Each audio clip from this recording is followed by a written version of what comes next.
प्रिया राठौड़ आ गई, साक्षी यादव, लता, संध्या मीणा, संध्या मीणा, लता, निकिता अंजना,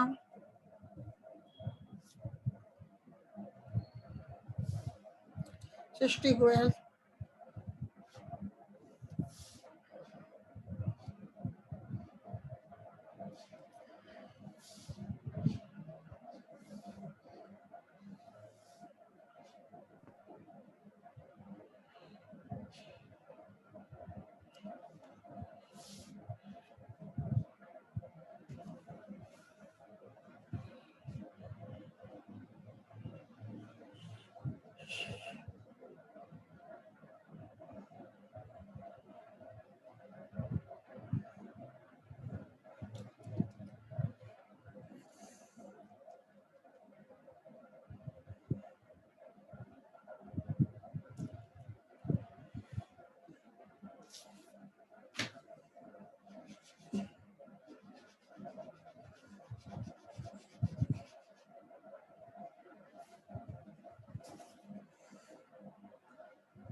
हाँ बेटा स्टार्ट करते हैं अपन, ठीक है ना। एक स्लाइड शेयर कर रही हूँ आपके साथ।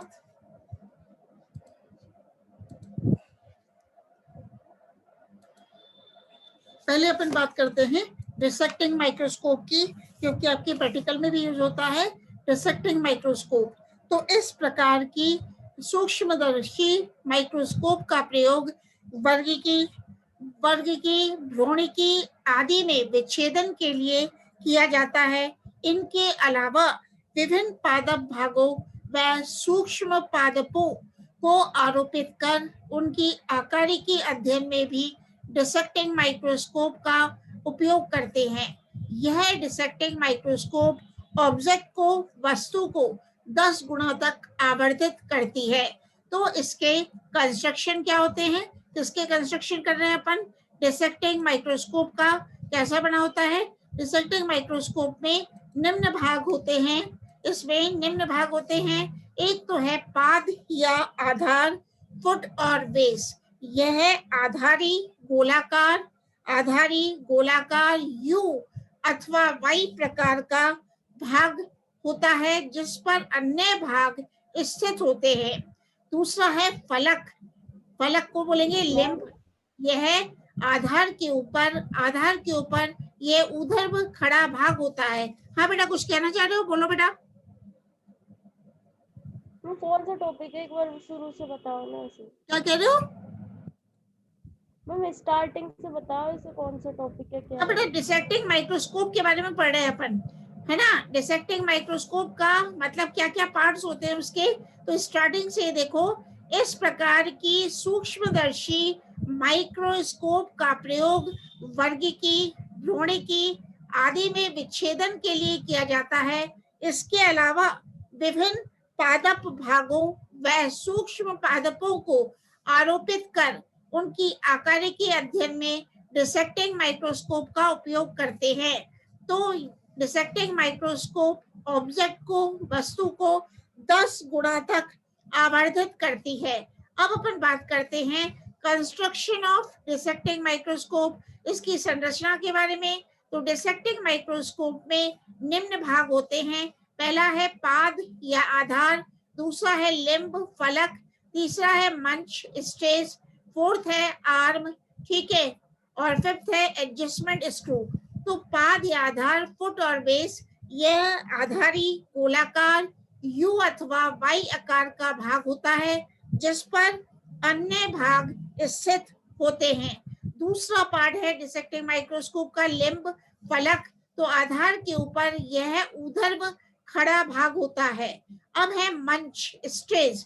तो डिसेक्टिंग माइक्रोस्कोप के मंच के बारे में, स्टेज के बारे में बात कर रहे हैं। तो फलक से जुड़ी कांच की प्लेट जो इसके समकोण पर स्थित रहती है। मंच के किनारों पर स्लाइड को स्थिर रखने के लिए क्लिप भी लगी होती है। अपन देखते हैं डिसेक्टिंग माइक्रोस्कोप में जो स्टेज होता है, मंच के किनारों पर स्लाइड को स्थिर रखने के लिए क्लिप भी लगी होती है। एक है डिसेक्टिंग माइक्रोस्कोप का आर्म, भुजा। तो इसके दो भाग होते हैं, एक तो है मूवेबल आर्म, चल भुजा, एक है फोल्डेड आर्म, घूमने वाली भुजा। तो मूवेबल आर्म यह फलक के ऊपर स्थित भाग है जो ऊपर व नीचे से रखता है। फोल्डेड आर्म, घूमने वाली भुजा, यह चल भुजा पर लगी मुड़ी हुई भुजा होती है जिसे दाएं व बाएं घुमाया जाता है। एक है एडजस्टमेंट स्क्रू, समायोजन पेच। तो यह है फलक के ऊपरी भाग पर लगा एक पेच है जिसकी सहायता से चल भुजा को ऊपर नीचे सरकाया जाता है। अब हम देखते हैं डिसेक्टिंग माइक्रोस्कोप में मिरर भी होता है, दर्पण और लेंस भी होता है। तो मिरर यह मंच के नीचे फलक से जुड़ा रहता है तथा प्रकाश को परावर्तित कर मंच पर डालता है। अब लेंस है डिसेक्टिंग माइक्रोस्कोप का, तो इसे आई पीस भी कहते हैं, जो घूमने वाली भुजा के शीर्ष पर लगा रहता है। अब क्या ऑपरेशन एंड प्रिकॉशंस हैं, प्रचालन एवं सावधानियां। डिसेक्टिंग माइक्रोस्कोप को ऐसे स्थान पर रखना चाहिए जहां पर्याप्त प्रकाश पहुंच रहा हो। दूसरा प्रिकॉशन है अध्ययन के लिए तैयार स्लाइड को मंच के स्टेज के मध्य भाग में रखते हैं। भुजा को घुमाकर लेंस को स्लाइड के ऊपर व्यवस्थित किया जाता है। चौथा प्रिकॉशन है दर्पण को घुमाकर इस प्रकार व्यवस्थित करते हैं, मिरर को घुमाकर इस प्रकार से व्यवस्थित करते हैं कि स्टेज या मंच पर रखी स्लाइड पर अधिकतम प्रकाश पहुंचे। अब नेत्र को लेंस के समीप लाते हैं तथा नेत्र को लेंस के समीप लाते हैं तथा मंच समायोजन पेच की सहायता से स्लाइड को फोकस कर अध्ययन किया जा सकता है। अब बात करते हैं जो आपकी प्रैक्टिकल में आप बनाते हो, ये है कंपाउंड माइक्रोस्कोप की बात। इसमें आप देखना आईपीस दिख रहा है, ड्रॉ ट्यूब है, बॉडी ट्यूब है, कोर्स एडजस्टमेंट है, नोज पीस है। इसको आप किसमें यूज करते हो, लैब में यूज करते हैं ये सभी। तो इसके बारे में बात करते हैं, जिसके बारे में बात होगी कंपाउंड माइक्रोस्कोप, जिसे संयुक्त सूक्ष्मदर्शी कहते हैं। तो अत्यंत सूक्ष्म जीवों तथा आंतरिक संरचना के अध्ययन में, एनाटॉमिकल स्टडीज में संयुक्त सूक्ष्मदर्शी कंपाउंड माइक्रोस्कोप का उपयोग करते हैं। इसकी आवर्धन क्षमता 600 गुना तक होती है। इसकी आवर्धन क्षमता 600 गुना तक होती है। इसे एक नेत्री एक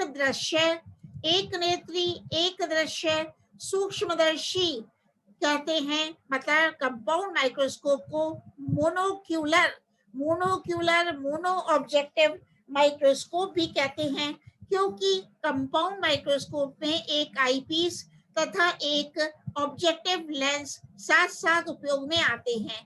तो कंपाउंड माइक्रोस्कोप का कंस्ट्रक्शन क्या है, इसकी संरचना क्या है। तो कंपाउंड माइक्रोस्कोप में कुछ प्रमुख भाग निम्न होते हैं।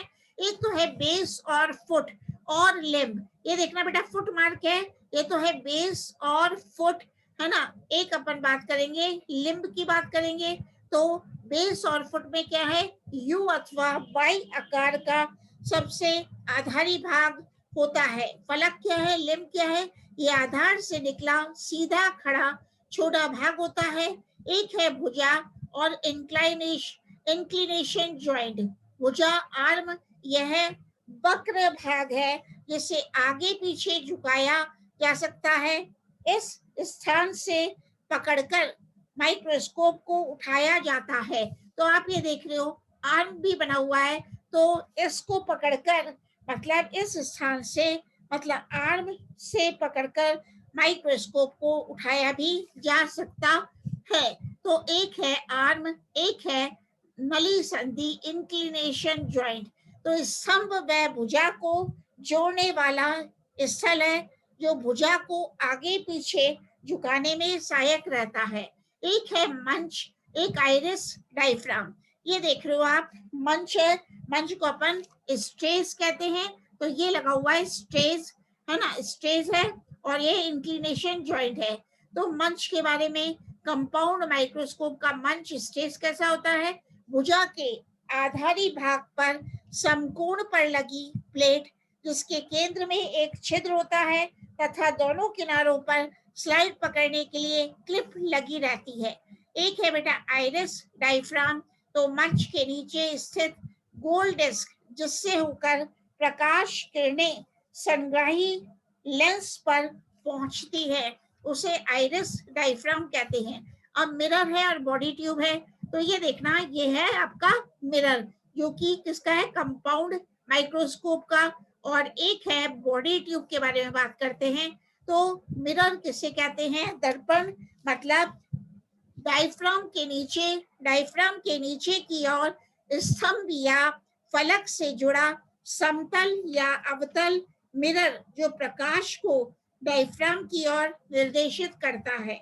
एक है बॉडी ट्यूब, जो दिखाई दे रही है आपको कंपाउंड माइक्रोस्कोप की बॉडी ट्यूब, तो भुजा से जुड़ी बेलनाकार नली जिसे समायोजन पेचों की सहायता से ऊपर नीचे सरकाया जा सकता है उसे बॉडी ट्यूब कहते हैं। एक है बेटा ड्रॉ ट्यूब, ये देखिए डायग्राम में ड्रॉ ट्यूब मतलब ड्रॉ नली, तो बॉडी ट्यूब के अंदर स्थित एक और नली होती है जो ड्रॉ ट्यूब कहलाती है। यह बॉडी ट्यूब में ऊपर नीचे सरकती है। अब बात करते हैं एडजस्टमेंट स्क्रूज की, तो देख लो बेटा एक स्क्रूज कैसा है? फाइन एडजस्टमेंट का है, एक अपन देखते हैं कोर्स एडजस्टमेंट के लिए है। तो अपन बात करते हैं समायोजन पैच की, एडजस्टमेंट स्क्रू की, तो बॉडी या काय नली को सरकाने के लिए दो प्रकार के समायोजन पैच होते हैं। एक तो है बेटा कोर्स एडजस्टर, एक है फाइन एडजस्टर। स्थूल समायोजक कोर्स एडजस्टर यह बड़े एवं भुजा पर ऊपर की ओर स्थित होते हैं तथा नली को तेजी से सरकाते हैं। एक है फाइन एडजस्टर, ये आकार में छोटे होते हैं तथा थोड़ा नीचे स्थित होते हैं जो बॉडी ट्यूब को अत्यंत धीमे सरकाते हैं। अब है नोज पीस व ऑब्जेक्टिव, तो आप इसमें देख रहे हो this is the nose piece, compound microscope का नोज पीस है, ठीक है। तो अपन नोज पीस के बारे में बात कर रहे हैं, मतलब काय नली बॉडी ट्यूब के निचले सिरे पर स्थित गोल उभरी हुई घूमने वाली प्लेट है जिसे नोज पीस कहते हैं। एक है ऑब्जेक्टिव अभिदृश्यक, 2 या 3 विभिन्न क्षमताओं के लेंस नोज पीस में लगे रहते हैं जो सामान्यतः 5 multiply by 10 multiply by 45 multiply क्षमता के होते हैं। मतलब 2 या 3 विभिन्न क्षमताओं के नोज पीस के लेंस, 2 या 3 विभिन्न क्षमताओं के लेंस नोज पीस में लगे रहते हैं। देखो बेटा ये है ऑब्जेक्टिव लेंस, इनकी पावर कितनी होती है ना? तो 10x भी होती है, 45x भी होती है। एक है आई पीस नेत्रिका, तो ड्रॉ ट्यूब के शीर्ष पर स्वतंत्र सिरे पर स्थित लेंस आई पीस कहलाती है जो 5 मल्टीप्लाई बाय 10 मल्टीप्लाई बाय अथवा 15 मल्टीप्लाई क्षमता की होती है। ड्रॉ ट्यूब के शीर्ष पर, ये देखना बेटा ड्रॉ ट्यूब है, इसके शीर्ष पर आई पीस होता है, इसे नेत्रिका कहते हैं, ठीक है। अब इसका ऑपरेशन कैसे होता है, प्रचालन कैसे होता है, इसका कंपाउंड माइक्रोस्कोप का ऑपरेशन है। तो माइक्रोस्कोप को ऐसे स्थान पर रखें जहां प्रकाश पर्याप्त मात्रा में पहुंच रहा हो। दूसरा है स्लाइड को मंच के बीच स्थित छिद्र पर इस प्रकार रखें कि वस्तु छिद्र के ठीक ऊपर रहे। और कंपाउंड माइक्रोस्कोप का ऑपरेशन कैसा है, दर्पण को, मिरर को प्रकाश की ओर घुमाकर इस तरह व्यवस्थित करते हैं कि स्टेज पर रखी स्लाइड पर छिद्र से होकर अधिकतम प्रकाश पड़े और डायफ्राम की सहायता से प्रकाश तीव्रता नियंत्रित करते हैं।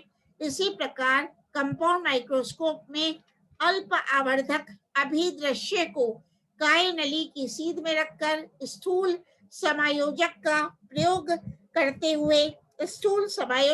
प्रयोग करते हुए नेत्रिका की सहायता से वस्तु की स्थिति ज्ञात करते हैं। इसके लिए स्लाइड को थोड़ा इधर उधर सरकाया जाता है। इसके पश्चात नोज पीस को घुमाकर उच्च वर्धक को काय नली के सीध में लाते हैं तथा सूक्ष्म समायोजक की सहायता से फोकस कर अध्ययन करते हैं। अब कंपाउंड माइक्रोस्कोप का जब पर यूज करते हैं लेबोरेटरी में, प्रयोगशाला में, तो क्या क्या सावधानियां बरतते हैं कि सूक्ष्मदर्शी कंपाउंड माइक्रोस्कोप को उपयोग में लेने से पहले एवं बाद में इसके सभी लेंस तथा मंच को, स्टेज को रुमाल से साफ करना चाहिए। दूसरा प्रिकॉशन है, जब कंपाउंड माइक्रोस्कोप उपयोग में ना आ रहा हो तो उसे प्लास्टिक या कपड़े की थैली से ढककर रखना चाहिए। तीसरा प्रिकॉशन है, कंपाउंड माइक्रोस्कोप को उपयोग में लेते समय ऐसे स्थान पर रखें जहां पर्याप्त मात्रा में प्रकाश पहुंचता हो, परंतु सूर्य की किरणें दर्पण पर, मिरर पर सीधी नहीं पड़नी चाहिए। और स्लाइड को स्टेज पर, मंच पर क्लिप से दबाकर रखना चाहिए ताकि स्लाइड हिले नहीं। और स्लाइड को कवर स्लिप से ढककर ही माइक्रोस्कोप में अवलोकन करना चाहिए। स्लाइड को लगाने से पूर्व ब्लॉटिंग पेपर से साफ करें, अन्यथा स्पष्ट दृश्य दिखाई नहीं देगा। तो कंपाउंड माइक्रोस्कोप में उच्च आवर्धन में देखते समय केवल सूक्ष्म समायोजक द्वारा ही फोकस करना चाहिए। सूक्ष्मदर्शी कंपाउंड माइक्रोस्कोप को झुकाना नहीं चाहिए, उधर अवस्था में ही इस पर कार्य करना चाहिए। अब कुछ लेबोरेटरी एजेंट्स हैं, मतलब प्रयोगशाला अभिकर्मक, जो अपन लैब में यूज करते हैं। तो प्रयोगशाला में, लेबोरेटरी में काम आने वाले अभिकर्मक कुछ इस प्रकार से होते हैं। एक है परिरक्षक व स्थिरीकारक, एक अभिरंजक है, एक आरोपण माध्यम है। तो अपन किसकी बात करते हैं? परिरक्षक तथा स्थिरीकारक, प्रिजर्वेटिव एंड फिक्सेटिव। किसकी बात कर रहे हैं? प्रिजर्वेटिव। पहला प्रिजर्वेटिव है बेटा फॉर्मेलिन है। दूसरा है फॉर्मेलिन एसिटिक एसिड एल्कोहल। तो फॉर्मेलिन यह फॉर्मएल्डिहाइड से तैयार किया जाता है। 100 मिलीलीटर 40% फॉर्मएल्डिहाइड में 800 मिलीलीटर आसुत जल डिस्टिल वाटर मिलाने पर 5% फॉर्मेलिन तैयार होती है। और यह फॉर्मेलिन प्लांट पार्ट्स, पादप भागों के परिरक्षण मतलब प्रिजर्वेशन में उपयोगी है। यह फॉर्मेलिन पादप भागों के परिरक्षण में उपयोगी है। दूसरा है बेटा, अपन यूज करते हैं प्रयोगशाला में, लेबोरेटरी में, formalin acetic acid alcohol FAA। तो इसका उपयोग पादप तथा पादप अंगों को जीवित अवस्था में संग्रह करने में किया जाता है। यह स्थिरीकारक, फिक्सेटिव व परिरक्षक, प्रिजर्वेटिव दोनों का कार्य करता है। इसका सर्वाधिक उपयोग किया जाता है। तो इसमें क्या होता है? Ethyl alcohol 95%, glacial acetic acid 95%, 50 cc, ethyl alcohol 5 cc, glacial acetic acid और फॉर्मेलिन 40% 5 cc का उपयोग करते हैं। एक है प्रयोगशाला में जिसका उपयोग करते हैं फॉर्मेलिन अल्कोहल। यह लंबी अवधि तक पादप भागों को परिरक्षित करता है। फॉर्मेलिन अल्कोहल कैसे बनता है? 95% इथाइल अल्कोहल व 40% फॉर्मेलिन। एक है बेटा कार्नोइज तरल। यह एक फिक्सेटिव है जो गुणसूत्र अध्ययन के लिए मूल शिखाग्रों तथा परागकोश इत्यादि के लिए प्रयोग किया जाता है। तो कार्नोइज फ्लूइड कैसे बनता है? 100% ethyl alcohol, glacial acetic acid व क्लोरोफॉर्म के मिक्सचर से बन जाता है। ठीक है। अब है एक है न्यू कमर का मिश्रण। एक ये भी यूज करते हैं न्यू कमर्स मिक्सचर। तो गुणसूत्र क्रोमोसोम के अध्ययन हेतु स्थिर कारक है कौन? न्यू कमर मिक्सचर। तो इसमें क्या लिखते हैं? प्रोपियोनिक एसिड 1 भाग, क्लोरोफॉर्म का 4 भाग, व इथाइल अल्कोहल 100% के 3 भाग। ठीक है, इसी प्रकार अपन प्रयोगशाला में लेबोरेटरी में modified FAA for algae use करते हैं, रूपांतरित फॉर्मेलिन एसिटिक एसिड। FAA का मतलब है फॉर्मेलिन एसिटिक एसिड। इस परिरक्षक में शैवालों के प्राकृतिक रंग बने रहते हैं। तो ये बेटा रूपांतरित फॉर्मेलिन एसिटिक एसिड में क्या होता है? Copper sulphate 2 gram, glacial acetic acid 5 cc, ethyl alcohol 95% 50 cc, formalin 40% 10 cc, जेल 35 cc। एक है बेटा क्रोमिक एसिड फिक्सेटिव। क्रोमिक अम्ल स्थिर कारक को भी यूज करते हैं। तो क्रोमिक एसिड फिक्सेटिव इसे औतिकी अध्ययन में इसे औतिकी अध्ययन में प्रयोग किया जाता है। जलीय chromic acid 10% is equal to 2.5 cc, जलीय एसिटिक एसिड 5.0 cc, व डिस्टिल वाटर 500 cc। अब अपन बात करते हैं लेबोरेटरी में जो स्ट्रेन्स यूज करते हैं अभिरंजक। तो सेफ्रेनिन यूज करते हैं या फास्क्रीन यूज करते हैं या बेटा हिमेटोजाइलिन यूज करते हैं। तो सेफ्रेनिन के बारे में बात करते हैं। यह स्थूलित भित्ति युक्त ऊतकों को रंगने में प्रयुक्त किया जाता है। सेफ्रेनिन आवश्यकता अनुसार जलीय या अल्कोहली अभिरंजक तैयार किया जाता है। इसका आवश्यकता अनुसार जलीय या अल्कोहली अभिरंजक तैयार किया जाता है। तो बेटा सेफ्रेनिन है वह सेफ्रेनिन स्थूलित भित्ति युक्त ऊतकों को रंगने में प्रयुक्त किया जाता है। और सेफ्रेनिन कैसे बनता है? सेफ्रेनिन पाउडर लेते हैं 1 ग्राम, ethyl alcohol 50 cc, distil water 100 cc, safranin powder 1 gram और अशुद्ध जल डिस्टिल वाटर 100 cc। एक अपन फास्ट स्क्रीन का भी प्रयोग करते हैं। तो मृदुतक फ्लोएम वैसी प्रकार की ऊतकों का रंजक है।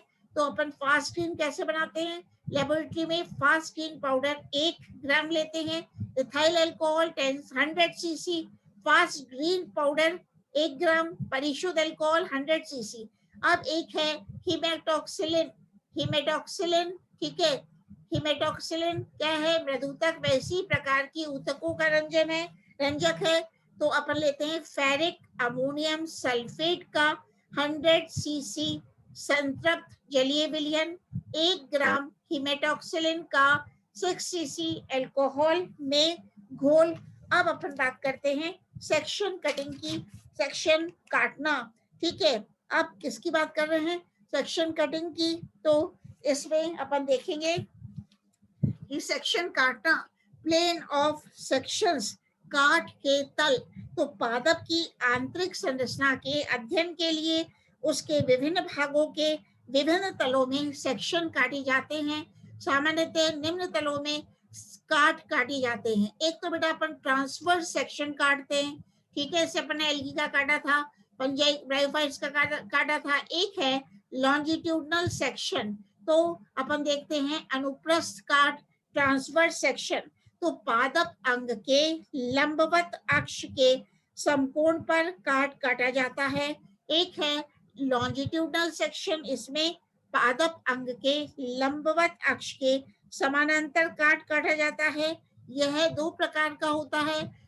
यह एक तो है रेडियल लॉन्जिट्यूडनल सेक्शन RLS का मतलब है रेडियल लॉन्जिट्यूडनल सेक्शन। एक है ट्रांसवर्स लॉन्जिट्यूडनल सेक्शन। तो ये दिखाया बेटा RLS। तो RLS क्या होता है? जब अनुदैर्ध्य काट त्रिज्या में से होकर काटा जाता है तो RLS रेडियल लॉन्जिट्यूडनल सेक्शन कहलाता है। ट्रांसवर्स लॉन्जिट्यूडनल सेक्शन जब अनुदैर्ध्य काट स्पर्श रेखा के साथ काटा जाए तो ट्रांसवर्स लॉन्जिट्यूडनल सेक्शन कहलाता है। अब अपन बात करते हैं नॉस्टॉक की, जिसकी स्लाइड अपन ने लेबोरेटरी में प्रिपेयर की थी। तो नॉस्टॉक साइनोबैक्टीरिया का सदस्य है। मैम हाँ बेटा, मैम टाइम हो गया। थोड़ा सा और कर लो। अभी किसकी क्लास है? क्या किसी की क्लास है? यस मैम, किसकी है? जूलॉजी की। 10-20 पे है क्या? ठीक है, चलो फिर एंड कर देते हैं। ठीक है, यहीं पे एंड कर देती हूँ मैं। जूलॉजी की है ना आपकी, कर लो आप।